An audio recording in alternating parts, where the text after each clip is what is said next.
Tesla debuts its latest Cybertruck Easter egg at Giga, Texas. Tesla's recently completed Boring Company tunnel at Gigafactory Texas is now getting the initial structures for a Cybertruck-shaped exit, as spotted this week by longtime drone observer Joe Tegtmeyer. Tegtmeyer shared the news in a construction update video on Friday, saying he confirmed the Cybertruck theme with sources at the factory. He also shared photos of the tunnel exit on X, in which you can see construction workers putting the finishing touches on the initial steel structures, clearly designed to look like a Cybertruck. The video also shows ongoing paving efforts to help extend the asphalt to the south, along with a handful of other unrelated construction updates from around the factory. Last month, updates from fellow drone observer Brad Sloan showed that Tesla had nearly completed the tunnel and was painting its interior, after the Boring Company broke ground on the tunnel in March. Expected to play a role in the delivery of vehicles,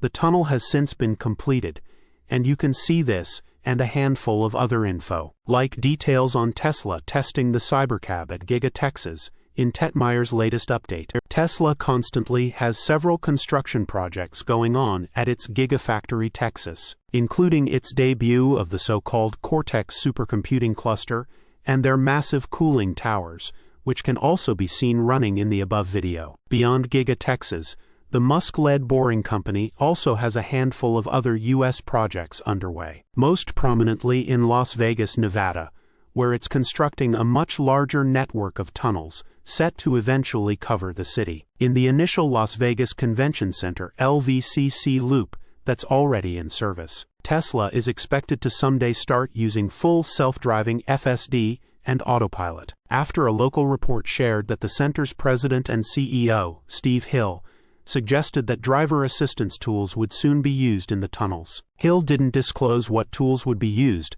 but Tesla's own software seems like the logical conclusion, given that the company's vehicles are already being used in the loop. Source: reposted and summarized from Zachary Visconti at teslarati.